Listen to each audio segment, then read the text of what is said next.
തൃക്കാക്കരയിൽ ദമ്പതിമാർക്ക് മിന്നും വിജയം. കരുണാലയം ഡിവിഷനിൽ നിന്ന് CA നിഷാദും അദ്ദേഹത്തിൻ്റെ ധർമ്മപത്നി റസിയ നിഷാദ് കൊല്ലംകുടിമോൾ ഡിവിഷനിൽ നിന്നുമാണ് വിജയിച്ചത്. ഇരുവരും റിസൾട്ട് അറിഞ്ഞ് പുറത്തേക്കിറങ്ങി നന്മ 24നോട് പ്രതികരിച്ചത് ഇങ്ങനെ.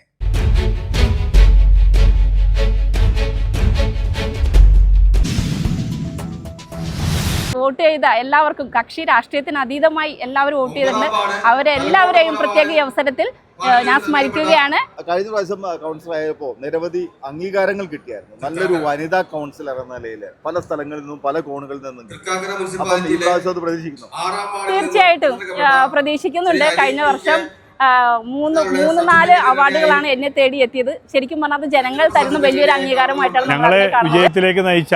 അതായത് തൃക്കാക്കരയിൽ തന്നെ ശരിക്കും ഭാര്യ ഭർത്താക്കന്മാർ എന്നുള്ള നിലയിലല്ല, ഞങ്ങൾ രണ്ടുപേരും പാർട്ടിയുടെ ലോക്കൽ കമ്മിറ്റി അംഗങ്ങളാണ്. ഞങ്ങളുടെ സ്ഥാനാർത്ഥിത്വം മുതൽ ഇന്നേ വരെ ഞങ്ങൾക്ക് വേണ്ടി പ്രവർത്തിച്ചവർ, ഞങ്ങളുടെ സ്ഥാനാർത്ഥിത്വം പ്രഖ്യാപിച്ച പാർട്ടി ഉൾപ്പെടെ, അതുപോലെ തന്നെ നാട്ടിലെ മുഴുവൻ സമ്മതിദായകർക്കും കക്ഷി രാഷ്ട്രീയത്തിന് ഭേദമന്യേ ആണ് ഞങ്ങൾക്ക് വോട്ട് കിട്ടിയിരിക്കുന്നത്. അതിൽ ഇടതുപക്ഷമെന്നോ വലതുപക്ഷമെന്നോ ഇല്ല. അതുകൊണ്ട് തന്നെ ഈ വോട്ട് എൻ്റെ വാർഡിലെ ജനങ്ങൾക്ക് സമർപ്പിക്കുകയാണ്.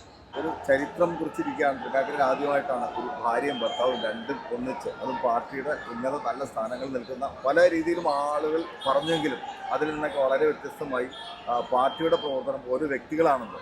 ഭാര്യയും ഭർത്താവായത് അതിനുശേഷമാണ്, ഒരു വ്യക്തികളല്ലേ. അപ്പം അതിന് പേരിൽ ജനങ്ങൾ അംഗീകരിക്കുന്ന പാർട്ടി കൂടുതൽ വിജയസാധ്യത കാണുന്ന ആളുകളെയാണ് നടത്തിയത്.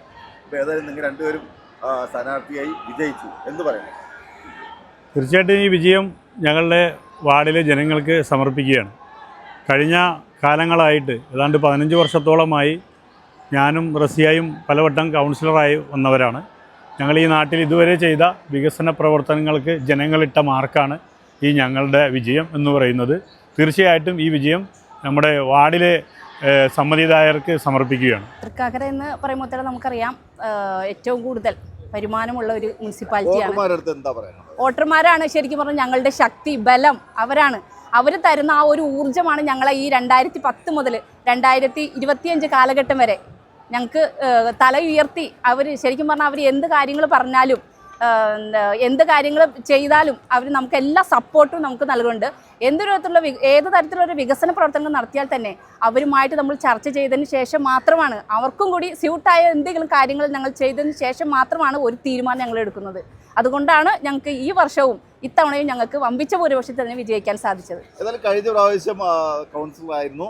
ആ സമയത്ത് ഇപ്പം നന്മ 24 എന്നൊരു കാര്യം ശ്രദ്ധയിൽപ്പെടുത്തിയായിരുന്നു. ഒരു അപകടകരമായിട്ടുള്ള ഒരു കുഴിയെക്കുറിച്ച് സ്കൂൾ ബസ്സൊക്കെ വീഴാൻ പാകത്തിന് അതിൻ്റെ അവസ്ഥ ചൂണ്ടിക്കാണിച്ചായിരുന്നു. ഒരു 1.5 ആഴ്ചക്കുള്ളിൽ അപകട സാധ്യത ഒഴിവാക്കി അവിടെ കൈവരികൾ സ്ഥാപിച്ചു എന്നുള്ളതാണ്. അതുപോലെ തന്നെ നിരവധി ഒരുപാട് 5ഓ 6ഓ കുടിവെള്ള പദ്ധതി അല്ലേ, ചെറുകിട കുടിവെള്ള പദ്ധതികളൊക്കെ ഉണ്ട്.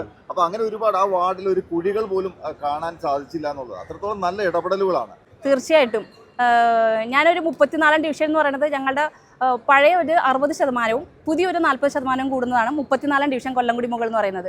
അതിൽ 60 ഏകദേശം ഞങ്ങളുടെ വാർഡായതുകൊണ്ട് ബാക്കി 40% മറ്റുള്ള വാർഡായതുകൊണ്ട് അവർ ഞങ്ങളുടെ വാർഡായിട്ട് കമ്പയർ ചെയ്യണേണ്. അവർ തന്നെ പറയുകയാണ്, നിങ്ങളുടെ നേരത്തെ കരുണാലയം കൊല്ലംകുടി മുകൾ വാർഡ് പോലെ ഞങ്ങളുടെ വാർഡ് ആക്കി തന്നെ. ഞങ്ങൾ വോട്ട് ചോദിക്കുമ്പോൾ അവർ പറയുന്ന ആദ്യത്തെ വാക്കാണ് നിങ്ങളുടെ വാർഡ് പോലെ ഞങ്ങൾക്ക് ആക്കി തരണം. ഞങ്ങൾ അപ്പോൾ തന്നെ പറയും, ഞങ്ങൾ വിജയിച്ച് വരികയാണെങ്കിൽ എന്തായാലും നിങ്ങൾ എന്താ പറയുന്നത്, റോഡൊക്കെ വളരെ ശോചനീയമായ അവസ്ഥയിലാണ് റോഡൊക്കെ കിടക്കുന്നത്. കാനയായാലും തോടായാലും എല്ലാം ഭയങ്കര ശോചനീയ അവസ്ഥയാണ്. അതെല്ലാം ഞങ്ങൾ പരിഹരിക്കുമെന്ന് ഞങ്ങൾ അവർക്ക് വാക്ക് കൊടുത്തിട്ടുണ്ട്. അപ്പോൾ ഇനി അതെന്തായാലും ഞങ്ങളത് പാലിച്ചിരിക്കും. നമ്മൾ വാർഡിൽ എന്തുമാത്രം വികസനങ്ങൾ നടത്തുന്നതോ അതിൻ്റെ ഒരു അടിസ്ഥാനത്തിലാണ് എനിക്ക് ആ ഒരു അവാർഡ് കിട്ടിയത്. അത് ശരിക്കും ജനങ്ങളോടുള്ള ഒരു പ്രതിബദ്ധത ഞങ്ങൾ ഒരിക്കലും മറക്കില്ല. അത് പാർട്ടിയും അത് മനസ്സിലാക്കിയതെന്ന് തോന്നുന്നു. അതേപോലെ തന്നെ ജനങ്ങളും അംഗീകരിച്ചു. അതെ തീർച്ചയായും. നഗരസഭകളിൽ ഭരണപക്ഷം പ്രതിപക്ഷം എന്നുള്ളത് ഇല്ല എന്നുള്ളതാണ്. ശരിക്കും ഭരണസമിതിയാണ്.